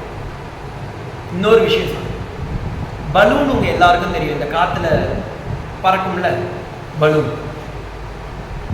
இந்த பலூனை நீங்க ஊதும் போது அந்த மிஷின் வச்சு ஊதுறீல்ல, காத்தடிக்கிறீல்ல, அந்த காத்து எங்கிருந்து வருது? வெளியே தானே இருக்கு. வெளியே இருக்கிற காத்தை அந்த மிஷின் எடுத்து அந்த பலூனுக்குள்ளார விடுறது. அந்த காத்து என்ன ஆகுறது? மேல பறக்கிறது. தரையில போல பாருங்க, தரையில போல நீங்க பலூன்ல காத்தடிச்ச உடனே அது மேல போறது. காத்து இங்கேயும் இருக்கு, பலூன்லயும் இருக்கு. ஆனா பலூன்ல மட்டும் என்ன ஆகுது? காத்து மேல போறது. அதே மாதிரிதான் நம்மளும் நம்ம வாழ்க்கையில என்ன பண்ணிடுறோம்? பகவான் நமக்கு ஒரு சித் வஸ்து அப்படின்ற இந்த ஆத்ம வஸ்துவை இந்த சரீரம்ன்ற பலூன்ல கொடுத்து அனுப்புறான். நம்ம என்ன பண்ணணும்? இதுதான் ஆத்மான்னு தெரிஞ்சுக்கிட்டு நம்ம மேல பறக்கணும். ஆனா நம்ம பறக்காம என்ன பண்ணிடுறோம்? கீழவே இறங்கிடுறோம். அங்கதான் பிரச்சனை. வள்ளுவன் பாவம் அதை பார்த்துட்டான், அவன் புரிஞ்சுக்கிட்டான். உடனே அவன் என்ன பண்ணிட்டுவான்? எண்ணியது எண்ணியர் எய்துவர் எண்ணியர் திண்ணியராக பெறின். நீங்கள் திண்ணியராக இருந்தால் எண்ணியது எண்ணியாங்கு எய்துவர். நம்ம ஆனா எழுதல, புரிஞ்சுக்கல. அதனால என்ன பண்றோம்? பலூன் இருக்கு, பறக்கிற சக்தி இருக்கு, ஆனா பலூன் பறக்காம இருந்தா எப்படி இருக்கும்? அது மாதிரி நம்ம அப்படியே இருந்துரும். அதனாலதான் வேதம் சொல்லிடுது. பகவான் கிருஷ்ணன் சொல்றான், உத்தரே ஆத்மனாத்மானம் ஆத்மானம் அவசாதையே. ஏந்து கூடா, உன் ஆத்மாவை நீயே தூக்கிக்கோ. நம்ம எங்க தூக்குறது? நம்ம காலியை நம்மளால தூக்க முடியல சுவாமி, கால் வலிக்கிறது. ஆனா நம்ம அதனால சுவாமி விவேகானந்தர் சொல்றாரு, arise awake, stop not still the goal. First நம்மளால அரைஸே பண்ண முடியல சுவாமி. எழுந்துக்கிறதுக்கே இங்கேருந்து எழுந்துக்கிறதுக்கே பேக் வலிக்கிறது சுவாமி, ஃப்ரண்ட் வலிக்கிறதுன்றோம். ஆனால் we have to hold our own ஆத்மா. ஆனால் நம்ம ஆத்மாவை தெரிஞ்சுட்டா அந்த பலூனுக்கு இருக்கிற ஞானத்தை காட்டிலும் நமக்கு இருக்கு. ஆனால் அதை புரிஞ்சுக்க முடியல. ஒரு பென்ட்ரைவுக்கும் ஒரு ஹார்ட் டிஸ்க்குக்கும் இருக்கிற ஞானத்தை காட்டிலும் பகவான் நமக்கு பியூட்டிஃபுல்லாக மெகா டெராபிட் ஞானத்தை நம்ம மூளையில் கொடுத்துருக்கான். ஆனால் அது தெரியாததுனால நம்ம என்ன பண்ணிடுறோம், எல்லாத்தையும் ரெக்கார்ட் பண்ணி வைக்கிறோமா கண்டி. இங்கே ரெக்கார்ட் பண்ண மறந்து, இங்கே ரெக்கார்ட் பண்ண வச்சா அங்கே ரெக்கார்டிங்கே தேவையில்லையே. ஏன்னா நம்மளுடைய சொந்த சொத்தை நமக்கு தெரிஞ்சுக்க முடியல. இந்த சொந்த சொத்தை தெரிஞ்சுக்கிறதுக்கு தான் இந்த பிரயத்தனம். இதை அப்போ இந்த ஆத்மானுபாதி அந்த பலூன் இஸ் பிக்கஸ்ட் நல்ல ஒரு எக்ஸாம்பிள். அப்போ நீங்கள் சில பேர் சொல்லுவாங்க சுவாமி அதில் நைட்ரஜனோ ஏதோ வேறு ஏதோ காற்று அடிக்கிறாங்க அதனால் பறக்கிறது. நீங்கள் நார்மல் காற்று அடிங்க, நார்மல் காற்று அடித்தாலும் அந்த பலூன் பார்த்தீங்கன்னா பறக்கும். வெளியவும் காற்று இருக்கு, பலூன் உள்ளேயும் காற்று இருக்கு. ஆனால் இந்த பலூன் மட்டும்தான் வெளியே மேலே பறக்கிறது. அதே மாதிரி ஆத்மான்றது எல்லா இடத்துலையும், இந்த பூலோகத்தில் மட்டும் இல்லை, பிரபஞ்சம் முழுக்க 14 லோகத்திலையும் இருக்கு, வைகுண்டத்திலையும் இருக்கு, கைலாசத்திலையும் இருக்கு, எல்லா பிரபஞ்சம் முழுக்க இருக்கு, அண்ட சராட்சரங்கள்லையும் இருக்கு, நமக்குள்ளேயும் இருக்கு. ஆனால் நமக்குள்ளார இருக்கிற ஆத்மாவை நம்ம உணரும் போது அது பரிமளிக்கும். நமக்குள்ளார இருக்கிறது தெரியலன்னும் போது புஷ்ன்னு போயிடுது. அதனால தான் சில பேருக்கு அது தெரியாமல் போயிடுது. சில பேர் அது தெரிஞ்சவா என்ன பண்ணுறா, ஐயோ இவ்வளோ ஈஸியான ஒன்று, இதை போய் இவ்வளோ கஷ்டப்பட்டு இந்த சாமி 1 hour லெக்சர் கொடுத்துட்ருக்கா அப்படின்னு பார்த்துட்டு இருக்கு. மாணிக்க வாசகரும் இதே தான் பண்ணுறாரு. நம்ம எல்லாரும் பண்ணுற தப்ப அவரும் பண்ணுறார். அவர் முதல்ல ஒரு நல்ல அந்தணனுடைய குடும்பத்தில் பிறக்கிறார். போகிறது கரெக்டாக 12 மணி வரும்போது சொல்லுங்க நான் நிறுத்திப்பேன். அவர் நல்ல ஒரு அந்தண குலத்தில் பிறந்தவர். ஏன் அப்படின்னு உடனே சொல்லுவாங்க சுவாமி பாருங்க நீங்கள் brahminical culture, it is not because of brahminical culture.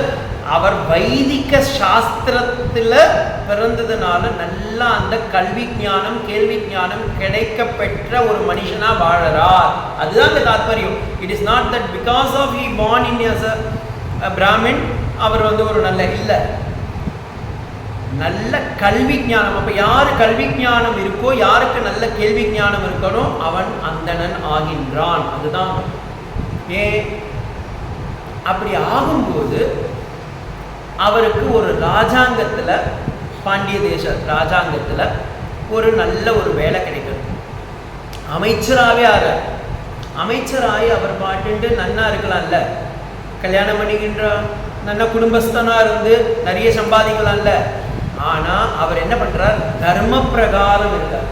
கேட்டார்ல Swamiji நமக்கு ஆத்மாவை அடையணும், எதுக்கு இந்த சாலக்கிராம பூஜை சிவ பூஜை பண்ணணும், எதுக்கு சந்தியாவந்தனம் பண்ணணும், எதுக்கு பிராணாயாமம் பண்ணணும், எதுக்கு உட்காரணும், அதுக்கு உட்காந்தாதான் சுவாமி ஆத்ம சாட்சா்காரத்துக்கு கிளாஸுக்கு உட்கார முடியும். அங்கே ப்ராக்டிஸ் பண்ணுங்க, இங்கே புரிஞ்சுக்கோங்க. அதை ப்ராக்டிஸ் பண்ணது ஓ இதுக்கு தானா அப்படின்னு புரிஞ்சுக்கணும். ஏன்னா சுவர் இருந்தால்தான் சித்திரம் படைய முடியும். இந்த சுவர் என்ன, நம்ம சரீரம். இந்த சரீரத்தை நம்ம ஒழுங்காக பிராணாயாமம் எல்லாம் பண்ணோம்னா கொஞ்சம் நல்லா உட்கார முடியும், நல்லா கம்ஃபர்டபுளாக இருக்கும். அப்போ கம்ஃபர்டபுளாக இருந்தால் உள்ளார இருக்கிற ஆத்மாவை ஈஸியாக புரிஞ்சுக்க முடியும். அந்த பலூன் இருந்தால் தானே காற்று இருக்குன்றது தெரியும். அதே மாதிரி இந்த ஆத்மா இருந்தால் தான் இந்த சரீரம் இருக்குன்றது புரிய முடியும். இந்த சரீரம் இருந்தால் தான் ஆத்மா இருக்குன்றதையும் புரிஞ்சுக்க முடியும். அதுக்காக இதெல்லாம் ஒரு பிரயத்தனம். அதனால தான் எல்லாத்தையும் இது பண்ணுறான். அப்போ இந்த மாணிக்கவாசக சுவாமியும் இதே தான் பண்ணுறான்.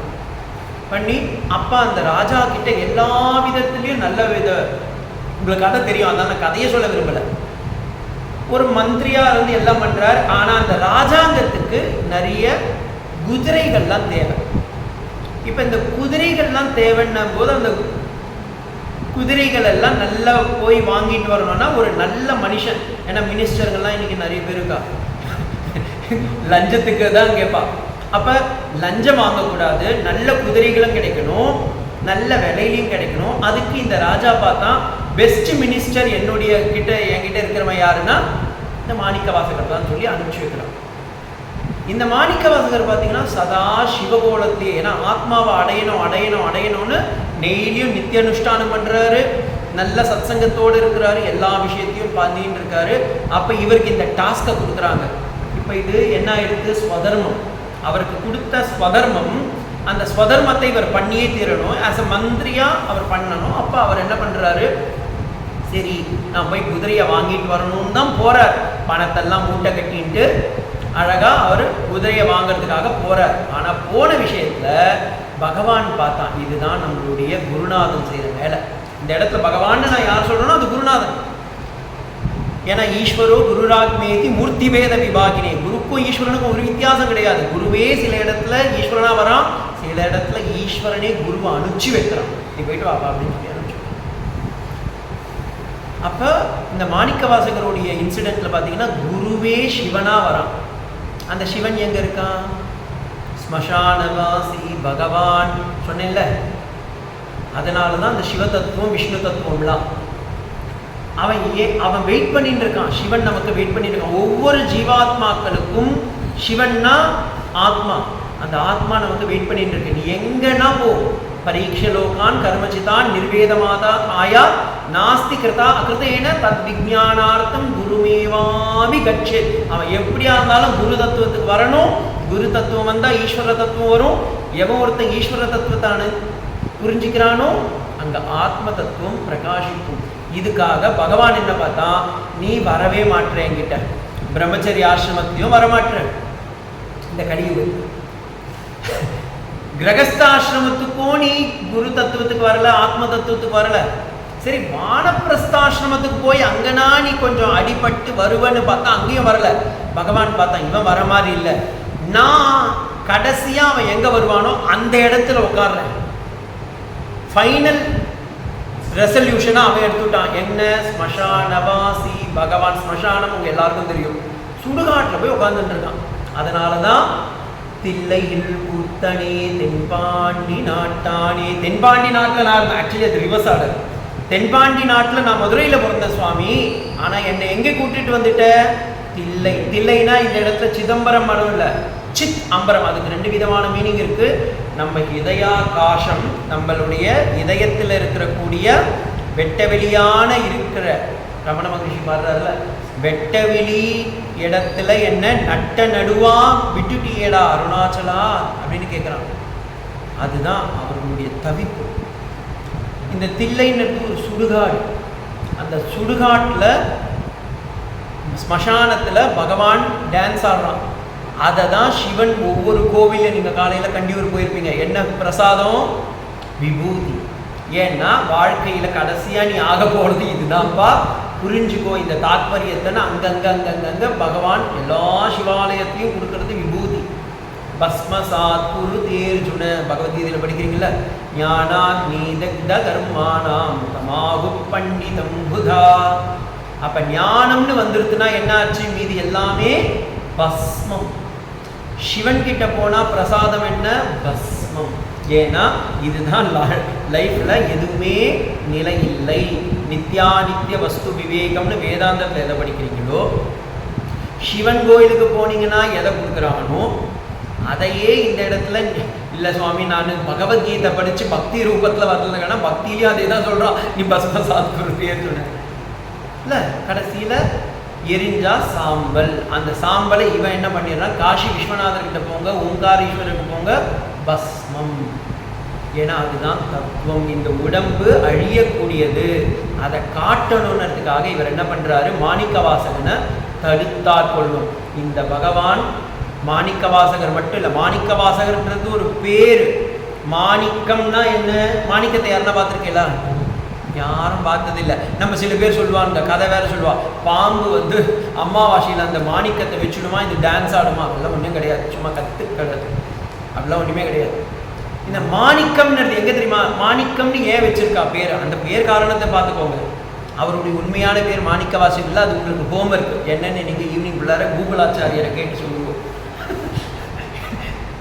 மாணிக்கம்ன்றது பாம்புடைய வாயிலிருந்தே தான் இருக்கு. அந்த விஷமெல்லாம் ஒன்னா சேர்ந்து அது மாணிக்கமாகும். ஒரு கத்துக்கடை, அந்த கத்துக்கடையிலையும் ஒரு நல்லது இருக்கு. இந்த ஆத்மா எங்க இருக்கு? நம்ம கிட்ட தான் இருக்கு. இது நம்ம கிட்டே தான் இருக்கு, ஆனா உணர முடியல. இந்த வேதாந்த ஸ்ரவண மனன நிதித்தியாசனம் செய்ய செய்ய செய்ய செய்ய செய்ய நம்ம ஆத்மானது பக்குவம் அடைஞ்சு என்ன ஆயிருதுன்னா, நமக்குள்ளார இருக்கிற மாணிக்கமான அந்த ஆத்மாவை காமிச்சு கொடுக்குறது. வாசகம் பண்ண பண்ண பண்ண வாசி வாசி வாசி வாசி வாசினும் போதுதான் அது சிவா சிவா சிவா சிவான்னு மாறி அந்த சிவத்தத்துவம் தான் நாம் என்பது தெரியும் போது நமக்கு அந்த மாணிக்கமான ஆத்மான்றது பிரகாசிக்கிறது. அதனால அவருக்கு நம்ப வச்ச பேர் அது மாணிக்க வாசகர். அப்ப இந்த மாணிக்க வாசகரை உணரணும்னா நம்ம ஒவ்வொருத்தரும் மாணிக்க வாசகர் தான். நம்ம நினைச்சோம் சுவாமி மாணிக்க வாசகர்னு யாரோ ஒருத்தர் பிறந்தாரு, அவருக்கு அப்பா அம்மா இல்லை. அதனாலதான் பாருங்க, இந்த மகாத்மாக்கள்லாம் தான் எங்க பிறந்தா நதி மூலம் ரிஷி மூலமே காமிக்க மாட்டான். ஏன்னா they don't want to reveal it. It is unnecessary சுவாமி. ஏன்னா வந்த தாத்பரியத்தை புரிஞ்சுக்கோங்கன்னு சொல்லி புரிஞ்சுக்கிறாங்க. ஸோ இந்த மாணிக்க வாசகரும் அதையே புரிந்து இந்த ஒவ்வொருத்தரும் மாணிக்க வாசகர். இந்த சிவனை போய் நம்ம அடையணும்னு பார்க்குறோம். அப்போ அடையும் போது நமக்கு ஸ்வதர்மம் வருது. என்ன ஸ்வதர்மம்? ஒரு பக்கம் வீட்டில் ஒய்ஃப் கூப்பிட்றா, அதுதான் அந்த ராஜா. அந்த ராஜா ஒரு டாஸ்க் கொடுக்குறாரு. பையன் என்ன சொல்கிறான்? அப்பா வேலைக்கு போகணும், நான் காலேஜுக்கு போகணும், ஃபீஸை கட்டி இதை பண்ணு. அவரெல்லாம் ஸ்வதர்மம். இப்படி ஒவ்வொரு ஸ்வதர்மம் நமக்கு கொடுக்கும்போது நம்ம எல்லாம் என்ன பண்ணுறோம்? அதெல்லாம் விட்டு ஒழிக்கணும்னு பார்க்குறோம். கடைசியில் அதை விட்டு ஒழிக்க முடியாமல் அந்த வேலையும் அந்த கர்மத்தை எடுத்துக்கிறோம். மாணிக்க வாசகர் என்ன பண்ணுறாரு? அந்த வேலைக்கு நடுவுலையும் சிவ அனுபூதியிலே இருக்கிறார். அப்போ அந்த சிவன் பண்ணுறான், ஓகே நானே உனக்கு இந்த ஆத்மாவை காமிச்சு கொடுக்குறேன்னு சொல்லி ஒரு லீலையை பண்ணுறான். அந்த லீலை தான் தடுத்தாட்கொள்ளும். மாணிக்க வாசகர் போறார், ஒரு இடத்துல ஓய்வெடுக்கிறார். அப்பா அவருடைய கனவுல பகவான் அசரீரமா சொல்றார், நீ இந்த இடத்துக்கு போ, உனக்கு குதிரைகள் வரும். இவர் என்ன பண்றாரு? பகவான் சொல்லிட்டான். பகவான் சொன்னா அப்ப இந்த பணத்தெல்லாம் என்ன பண்ணுறதுன்னு எல்லாம் சிவகைங்கரியம். ஏன்னா சிவன் எங்க இருக்கான்? ஈஸ்வர். சுவாமி விவேகானந்தர் ரொம்ப அழகா சொல்லிட்டார், ஜீவசேவா சிவசேவா. ஜீவன்ல தானே சிவன் இருக்கா. நட்டக்கல்லும் பேசுமோ நாதன் உள்ளிருக்கையில். திருமூலருடைய அந்த திருமண்டலத்திலே படமாடும் கோவில், சிவவாத்தியருடைய சித்தரில் படமாடும் கோவில் பகவர் கொன்றீர்கள், நடமாடும் கோவில் நண்பருக்கு ஆகா. நீ வெளியே சுத்தின்னு இருக்கானேப்பா, ஜீவராசிகள் இவ்வளோ கஷ்டப்பட்டு இருக்காளே, அவெல்லாம் சிவன் தானே. அந்த ஜீவனுக்கு செஞ்சா சிவனுக்கு கொடுத்த மாதிரி தானே அச்சின்ன உடனே சிவகைங்கரியத்தில் ஈடுபட்டுறார். சிவகைங்கரியம்னு நம்ம சொல்லிடுறோம், ஈஸியாக நம்ம அப்படி சொல்லிடுறோம். இந்த வார்த்தை நீங்கள் எல்லாம் கேட்டிருப்பேன். சிவகைங்கரியம் அப்படின்னா ஜீவ கைங்கரியம் தான் சிவகைங்கரியம். தமிழில் இந்த ஜீவன் ஜீவன் ரெண்டுமே ஒன்று. அதனால் அந்த ப்ரொனன்சியேஷன் மிஸ்டேக்கில் நமக்கு புரியாமல் போயிடுது. ஜீவ கைங்கரியம் தான் சிவகைங்கரியமாக இருக்குது. சிவம்னா மங்களம், மங்களமான நல்ல காரியங்கள்லாம் பண்ணிடுறோம். என்ன பண்ணிடுறார்? மாணிக்க வாசகர் தண்ணீர் பந்தல், நான் மாணிக்க வாசகர் அன்னதான திட்டம், மாணிக்க வாசகர் வஸ்திர திட்டம் எல்லாத்துக்கும் கொடுத்துட்டோம். கொடுத்துட்டு பணமெல்லாம் போச்சு. இப்போ இது ராஜாங்கத்துக்கு போயிடுது. ஓகேங்களா? வீட்டில் ஒய்ஃபு கேட்பான், சுவாமி போயிட்டு வந்தீங்க கிளாஸுக்கெல்லாம் ஒன்றுத்தையும் காணுமே, ஒரு எக்ஸ்ட்ரா என்னமே சொல்ல மாட்டேல, என்ன எப்படி சொல்ல முடியும்? சுவாமி என்ன சொல்லி கொடுத்தாரு? ஒன்றே ஜோக்கு தானே அடிச்சுட்டு இருந்தார், ஒன்றே புரியலையே. என்னத்தை என்ன நம்ம ஏதாவது ஒன்று விசிபிளாக அண்ணா சொன்ன மாதிரி ஆப்ஜெக்டாக கேட்குறாங்க எல்லாம். ஆனால் நம்ம சொல்கிறது எல்லாமே சப்ஜெக்டிவ். இங்கே இதுதான் பிரச்சனையே, நம்ம எல்லாமே சப்ஜெக்டில் இருக்கிறோம். அவங்க கேட்குறது என்ன? சுவாமி ஆப்ஜெக்டாக காமிங்க எனக்கு. இதை ஆப்ஜெக்டிஃபை பண்ண முடியாது, because we are the objectified subject. எல்லாமே தேர்ட் பர்சன் சிங்குலரில் கேட்குறாங்க, நம்ம சொல்கிறது எல்லாமே ஃபர்ஸ்ட் பர்சன் சிங்குலரில் இருக்கிறோம். இங்கே தான் பிரச்சனை நடக்கிறது. சொல்லுங்க. ஸோ அங்கே ராஜா கேட்குறான், எங்கப்பா அந்த ஆப்ஜெக்ட்? எந்த ஆப்ஜெக்ட்? குதிரை எங்கப்பா? இவன் சொல்கிறான், சாமி சப்ஜெக்ட் ஆப்ஜெக்டை எடுத்துருக்கு. பாருங்க, சப்ஜெக்ட் ஆப்ஜெக்டை எடுத்துருது சுவாமி. என்ன சுவாமி அப்படின்னா புரியலை. ஏய், நான் குதிரை வாங்கிறதுக்கு காசு கொடுத்தேன்டா, நான் நீங்கள் சொன்ன வேலையை செஞ்சுட்டேன். அவர் கரெக்டாக இருக்கார், மாணிக்க வாசகர் கரெக்டாக இருக்கார். ஏன்னா அங்கே பக்குவம் படுத்துறது, மாணிக்கம் வரப்போகிறது. ஜீவன்ல சிவனை பார்த்துட்டு இருக்கார்.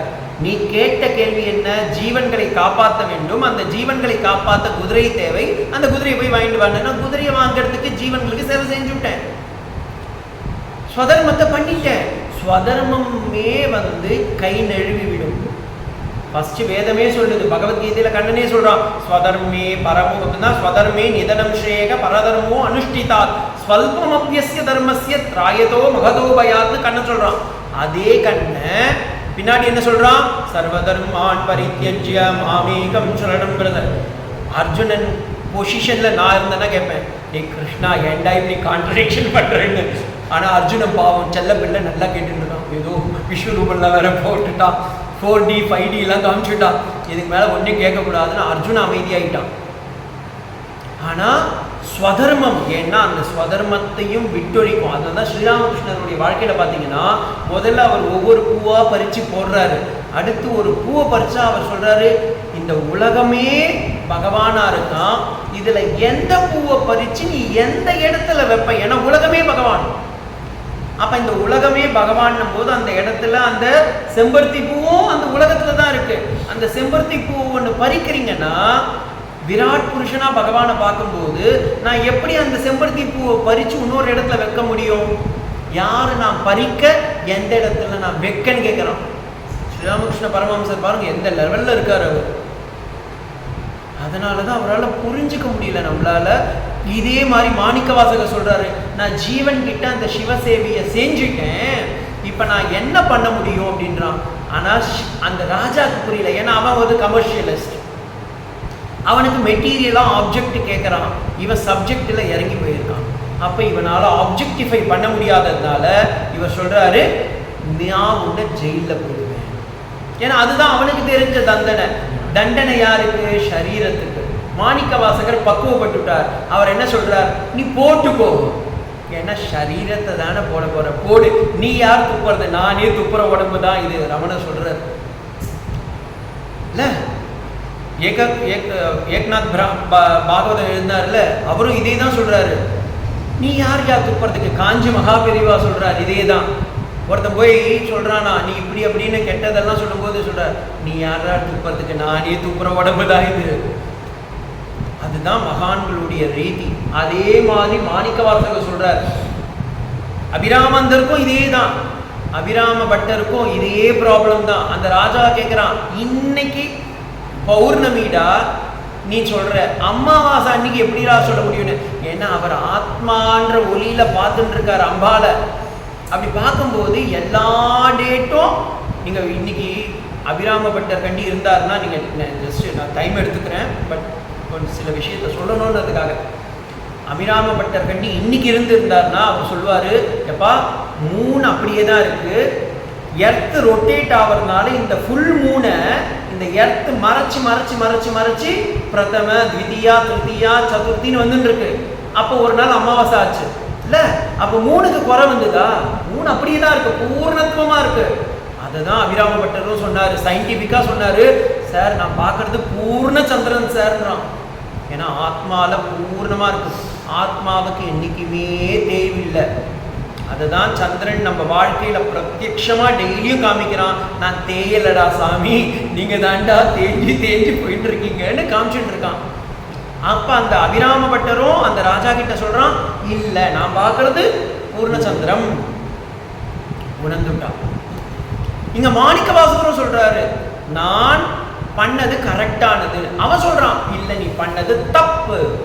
அப்ப அந்த தப்புக்கு உன் சரீரத்துக்கு தண்டனை கொடுக்குறேன். சரீரத்தை நானே பண்ணிட்டு தான் இருக்கேன், நீ யார் என்ன பண்ணது? சரி பண்ணிக்கோ. அதையும் சிவசங்கல்பமா வச்சுக்கிறான். தன்மேமன சிவசங்கல்பமஸ்து அப்படின்னு அதையும் சிவசங்கல்பத்துல கொடுத்துடுறாரு. அப்ப அவன் ஜெயில போட்டு வருத்துறான். அப்ப பகவான் திரும்பவும் ஆத்மா ரூபமா சொல்றாரு, புத்தி ஸ்வரூபத்துல சொல்றாரு, நீ கவலைப்படாத, ஒரு நாளை சொல்லி அந்த நாள் அன்னைக்கு நான் உனக்கு குதிரையை அனுப்பிச்சு வைக்கிறேன். ஏன்னா மாய சிவன் இவங்களுக்கெல்லாம் மேஜிக் காமிச்சா மட்டும்தான் ஒத்துப்பான்.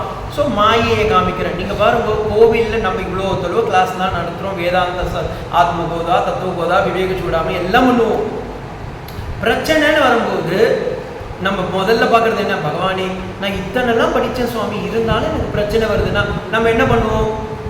எவ்வளோ பெரிய சன்னியாசியாக இருந்தாலும் கடைசியில் என்ன திரும்ப பண்ணுவாங்க, இவங்களை திருத்த முடியாது. சரிப்பா, காஞ்சி பரமாச்சாரியரோட லைஃப்பில் போய் பார்த்தீங்கன்னா ஒரு முறை இது உண்மையிலேயே நடந்தது. அவர் இந்த லௌகிக சத்தாவே வேண்டான்னு சொல்லிட்டு அவர் பாட்டு மாட்டு கொட்டாயில் போய் உட்காந்துட்டு இருக்காரு. ஒரு அன்பர் வந்து சொல்கிறார், சுவாமி நான் காஞ்சிபுரம் பக்கத்தில் ஒரு கோவில் கட்டியிருக்கேன், நீங்கள் வந்து திறந்து வைக்கணும் அப்படின்னு. இவர் சொல்கிறார், எப்பா நான் வெளியவே வேண்டாமா, நான் மாட்டு கொட்டையில் சந்தோஷமாக இருக்கேன்ப்பா அப்படின்றார். இவனா விடுற மாதிரி இல்லை.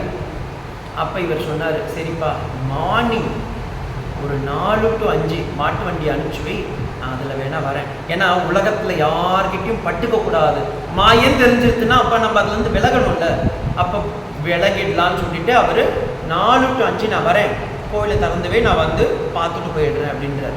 அப்போ யாரும் இருக்க மாட்டா, ஏன்னா யானிஷா சர்வபூதானாம் தஸ்யாம் ஜாகிரதை சையமி, உலகத்தாரெலாம் எப்போ தூங்குறானோ அப்போ ஞானி முடிச்சுட்டு இருப்பான். சரி நம்மளும் போயிட்டு வந்துடலான்னு சொல்லி பெரியவரும் பரமாச்சாரியார் கிளம்பிடலான்னு போயிட்டார். அந்த கோவிலுக்கு அவர் மாட்டு வண்டி வச்சுட்டு போகிறாரு. அந்த கோவிலில் இறங்கும் போது பஞ்சகட்சம் கட்டின்ட்டு அப்போ தான் ஒருத்தன் உட்காந்துட்டு இருக்கான், சுவாமி நேற்றுலேருந்து நான் உட்காந்துட்டு இருக்கேன், உங்களை பார்த்து ஆசீர்வாதம் வாங்கணும். அப்போ பகவான் பெரியவா சொன்னான், அட சங்கடமே, இங்கே வந்தோம் என் கூட மாயை விளையாடின்னு. இந்த மாதிரி பகவான் நமக்கு அப்பப்போ மாயை கொடுத்துட்ருப்பான். இல்லைன்னா அவங்க நித்தியமாக நிர்விகல்ப சமாதியில் போயிடுவாங்க. அப்போ பரமாச்சாரியர் சொல்கிறேன், இல்லைன்னா மாயில் நான் அகப்பட்டுருவேன், அதனால் பகவான் இப்படி விளையாடினாங்க. அப்போ மாணிக்க வாசகருக்கும் இதே லெவல் தான். அவர் பார்க்குறாரு, சரி ஓகே இவன் விளையாட ஆரம்பிச்சுட்டான், நம்ம யார் பார்க்குறது, நீ மாயை காட்டிக்கோ. அப்போ பகவான் என்ன பண்ணுறான், ஒரு டேட்டை கொடுத்து நான் குதிரையை அனுப்புகிறேன், நீ இவ்வளோ சிவகைங்கரியம் பண்ணல, அதுக்கு புண்ணியம் இருக்குது, அந்த புண்ணியத்தை நான் காமிச்சு கொடுக்குறேன்டா அப்படின்னு சொல்லி. அது தாற்காலிகமான புண்ணியம், ஏன்னா புண்ணியம் இஸ் நாட் பர்மனன்ட், ஆல்ரெடி சொல்லியிருக்கேன். புண்ணியமும் பாபமும் சங்கிலி, இது தங்க சங்கிலி, அது இரும்பு சங்கிலி, அவ்வளோதான் வித்தியாசம், ரெண்டும் சங்கிலி தான். ஓகேங்களா? அப்போ இந்த புண்ணியத்தை காமிக்கணுன்றதுக்காக அந்த புண்ணியத்தை காமிக்கிறான். எல்லா காட்டில் இருக்க நரிகளையும் அமுச்சு விட்றான். அவன் பாருங்க எவ்வளோ பெரிய விட்டு, நீயே இந்த லெவலில் விளையாடும் போது அவன் ஈஸ்வரன்ல, அவன் எவ்வளோ பெரிய விளையாட்டு விளையாடுவான், மாயையோடு புரிவான். ஈஸ்வரன்னாவே யார் வேதாந்தத்தில், மாயா உபயித சைத்தன்யம். அப்போ அந்த சைத்தன்ய ஸ்வரூபமான இருக்கக்கூடிய மாயையோடு பரிமளிக்கக்கூடியவன் ஒரு விளையாட்டை பண்ணணுன்றதுக்காக நரியெல்லாம் அனுப்பிச்சு வைக்கிறான் குதிரையா. ராஜாவும் ரிலீஸ் பண்ணிட்டான், ஏன்னா அவனுக்கு தேவையான ஆப்ஜெக்ட் வந்துருது. அப்போ சப்ஜெக்டை ரிலீஸ் பண்ணிடுங்கன்றான். பாருங்க நம்ம எவ்வளோ, நான் அவர் சொன்னதுனால நான் அந்த சப்ஜெக்ட் ஆப்ஜெக்ட்லேயே போயிட்டேன், ஏன்னா ஈஸியாக புரியுறது, அதே ஃப்ரீக்வன்சியில் வச்சுக்கலான்ட்டு. அப்போ ஆப்ஜெக்டை பிடிச்சிட்டான், சப்ஜெக்டை விட்டுட்டான். சப்ஜெக்ட் ரொம்ப சந்தோஷமாயிடுது, ஓகே எனக்கு சிவானுபவம் வந்துடுது, ஆத்மாவில் நான் இறங்குறேன்னு அவன் இறங்கிட்டான். மாணிக்க வாசகர் மாணிக்கத்தை எடுக்கிறதுக்காக ஊறிட்டார். இவர் என்ன பண்ணிட்டான், சப்ஜெக்டை பிடிச்சி வச்சுட்டு சப்ஜெக்டை ரிலீஸ் பண்ணிட்டான், ஆப்ஜெக்டை பிடிச்சி வச்சுட்டான். ஆப்ஜெக்ட் யாரு, நம்ம எல்லாரும் இந்த தப்பை தான் பண்ணுறோம் வாழ்க்கையில். நம்ம ஆப்ஜெக்டை தான் பிடிச்சி பிடிச்சி பிடிச்சி பிடிச்சி பிடிச்சி பிடிச்சி வச்சுட்டு இருக்கோம். குழந்தை பிறந்ததா ஆப்ஜெக்டு, குழந்தை அழுவுதா ஒரு டாய் ஆப்ஜெக்டு, மனைவி ஒரு ஆப்ஜெக்டு, குழந்தை ஒரு ஆப்ஜெக்டு, குழந்தை படிக்கிற புஸ்தகம் ஒரு ஆப்ஜெக்டு, எல்கேஜி ஒரு ஆப்ஜெக்டு, 10th ஒரு ஆப்ஜெக்டு, காலேஜ் ஒரு ஆப்ஜெக்டு, மாதம் மாதம் கிடைக்கிற சம்பளம் ஆப்ஜெக்டு. வாழ்க்கையில் எல்லாமே தற்காலிகமாக கிடைக்கக்கூடியது தான். அப்புறமா என்ன ஆயிடுது, எல்லாம் காணாமல் போயிடுது. எப்படி நரியா வந்தது, கடைசியில் குதிரையா வந்தது, நைட் ஆனவுடனே எல்லாம் நரியா மாறி போய் ஓடி போயிடுது. நம்ம வாழ்க்கையிலும் பார்த்தீங்கன்னா போன மாதம் சம்பாரிச்சது இந்த மாதம் கிடைக்கிறதா, பரிதன்னை நரியாக்கி, எல்லாம் இப்படிதான் போயிட்டு இருக்கு. நரி தன்னை பரியாக்கி எல்லா நரியும் வந்துச்சு, அதெல்லாம் குதிரையா மாட்டினா திரும்பவும் மாற்றி அனுப்பிச்சுட்டான். ஏன்னா இட் ஷுட், இந்த உலகம் முழுக்க வேதாந்தம் அங்கே ஒர்க் ஆகுது. வேதாந்தம் என்ன சொல்றது, எல்லாம் ஆத்மால இருந்து தான் வந்துச்சு, ஆத்மாலேயே இருக்கு, ஆத்மாலேயே ஒடுங்கி விடுகிறது. ஏதஸ்மாத் ஆத்மன சம்பூதஹ, அங்கிருந்து ஆகாசம் வாயு அக்னி, அது கடைசியில் எங்க போறது, ஆத்மா ஏவ கடைசி ஸ்லோகம் போய் பார்த்தீங்கன்னா ஆத்மாவில் தான் போய் முடியறது. அப்போ அதை பகவான் இங்கே லீலையாக காமிக்கிறான், நீ காமிச்சு கொடுக்குறான். ஆனால் இந்த ராஜாவுக்கு பாருங்க பக்குவம் வரல. ஏன்னா பக்குவம் அடையாதவனுக்கு ஆத்மாவை உணர முடியல. இவன் பக்குவம் அடையல, அவன் அப்படியே நின்றுட்டான். ஆனால் இந்த மாணிக்க வாசகர் புரிஞ்சுட்டார், வந்தது லீலா தான் அப்படின்னு சொல்லி மாயையோட வந்த ஈஸ்வரனை புரிஞ்சுக்கிட்டு கண்டினியூ பண்ணுறார். அப்பதான் அவரை தடுத்தாட்கொள்ளறதுக்காக மாணிக்க வாசகரே பிரார்த்தனை பண்றாரு, எனக்கு போதும்பா போதும்பா. அப்ப எல்லாருக்கும் இல்லாத ஒரு திவ்யமான, எப்படி பகவான் கண்ணனம்பிரான் அர்ஜுனனுக்கு மட்டும் திவ்யம் ததாதி தே சக்ஷுகு பஷ்யமே ரூபம் ஐஸ்வரம் அப்படின்ற மாதிரி, எப்படி அர்ஜுனனுக்கு ஸ்பெஷலா ஒரு 3D கிளாஸை கொடுத்து காமிக்கிறானோ, அதே போல இங்க மாணிக்க வாசகருக்கு பக்குவம் வந்துருக்கு. அந்த சரீரம் பக்குவமாயிருத்துன்றதுக்காக தன்னுடைய மொத்த அந்த சரீரத்துடைய பிரபஞ்சத்தில் அவன் எவ்வளோ கஷ்டப்பட்டு வந்தான் அப்படின்றத சிங்காவலோச்சனம் பண்ணுறான், ஆத்மாவலோகனம் பண்ணுறான். அவன் தான் வாழ்க்கையை திரும்பி பார்க்குறான். ஒவ்வொரு ஜீவாத்மாவும் தன்னை திரும்பி பார்த்தா நம்ம எவ்வளவு பெரிய பாதைகளை கடந்து வந்திருக்கோம்னு அது தெரியும். அப்பதான் இந்த மாணிக்க வாசகர் பாருங்க, பகவானே வந்து கொடுக்குறான், நமச்சிவாய வாழ்க. முதல் வார்த்தையிலேயே பாம் பிளாஸ்ட் கொடுத்துட்டாரு. நமக, எனக்கு இவ்வளோ தொலைவு என்னை பார்த்துட்டான். ஐயோ சுவாமி எவ்வளவு கஷ்டப்பட்டு வந்திருக்கேன். நீங்கள் நினைச்சு பாருங்க, நம்ம எல்லாம் கங்கோத்திரிக்கு போயிருப்போம், கங்கா எப்படி வரும்னு தெரியும். ஆனால் இந்த கங்கையே கொஞ்சம் வாழ்க்கையை திருப்பி பார்த்தா எப்படி இருக்கும், எவ்வளவு கஷ்டப்பட்டிருப்பா. ஷேக்கடையிலேருந்து வந்திருப்பா. அந்த ஷேக்கடை தண்ணி எல்லாம் போய் கடல்ல கலக்கிறது, கடல்ல இருந்து எவாப்ரேட் ஆகி மேகமாகுது, மேகமாகி திரும்பவும் அது மழையா வரணும், மழையா வந்தாலும் அது போய் பனியா மாறணும், பனியா மாறி போய் ஹிமாலயத்தில் இருக்கணும். அப்புறமா கரடு முரடு கல் பாறை சேரு சகதி மண் மரம் மட்டை கட்டை எல்லாத்தையும் அடிச்சு பிடிச்சி தட்டி கடைசியில அது போய் கங்கோத்திரிக்கு வரும்போது அதுக்கு என்ன பேர் வந்துருது, கங்கா. பாருங்க, கங்கா. நம்ம என்ன பண்றோம், அதே சாக்கடை தண்ணி இருந்தா நம்ம யாரும் தொடமாட்டோம். இங்க கங்கையை வரும்போது தேவி சுரேஸ்வதி பகவதி கங்கே திரிபுவன மாரிணி அரிசு அப்படியே சும்மா கங்கா ஸ்தோத்திரம் சொல்றோம், ஆரத்திய காமிக்கிறோம், தொட்டு தொட்டு தடவிக்கிறோம், எடுத்து எடுத்து பிடிச்சிக்கிறோம். ஏன், அத்தனை அடிபட்டு வந்திருக்கிறது, அத்தனை அடிபட்டு வந்து. அதே மாதிரிதான் இந்த மாணிக்க வாசகர் தன்னுடைய வாழ்க்கையை திருப்பி பார்க்கும்போது தான் தெரியுது, நான் இத்தனை பக்குவப்பட்டு வந்திருக்கேன் சுவாமி, இத்தனை பக்குவப்பட்டு வந்திருக்கேன். அதை தான் அவர் சொல்றார், புல்லாய் புண்டாய் பல்மிருகமாகி பறவையாய் பாம்பாய் கல்லாய் மனிதராய் தேவராய் அசுரனாகி செல்லாத ஒன்றுத்துக்கும் செல்லாத காசுன்றோமே, அப்படி இந்த செல்லாத தாவர ஜங்கமத்துள் எல்லா பிறப்பும் பிறந்திழைத்தேன். செத்துட்டேன் சுவாமி, ரொம்ப டயர்ட் ஆயிட்டேன் சுவாமி, please give me volunteer retirement. இந்த சன்னியாசிகள்லாம் வாலண்டியர் ரிட்டையர்மெண்ட் வாங்கிக்கிறாங்க.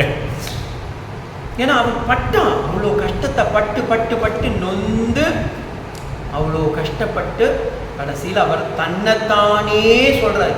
நம்ம எல்லாரும் மாணிக்க வாசகர் தான், நம்ம எல்லோரும் இந்த வாசகத்தை சொல்றதுக்கு காரணம் என்னன்னா, இந்த நமச்சிவாயன் ஸ்டார்ட் ஆச்சுல்ல, கடைசியில போய் பாருங்க எங்க இருக்கான் அப்படின்னா, அந்த இதுல கடைசி லைன்ல என்ன சொல்றான், சொல்லிய பாட்டின் பொருளுணர்ந்து சொல்வார் செல்வர் சிவபுரத்தினுள்ளே. இந்த சிவன் எங்க இருக்கான், வாசி வாசி வாசி வாசி நமக்குள்ளதான் இருக்கு.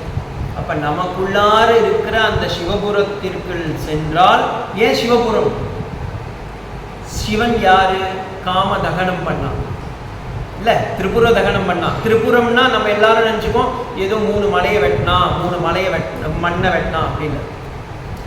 ஜாகிரத் ஸ்வப்னா சுஷுப்தி, இந்த 3 அவஸ்தையும் அவஸ்தாத்ரய சாட்சியா இருக்கிறதுனால அவனுக்கு யாரு, திரிபுர தகனன்.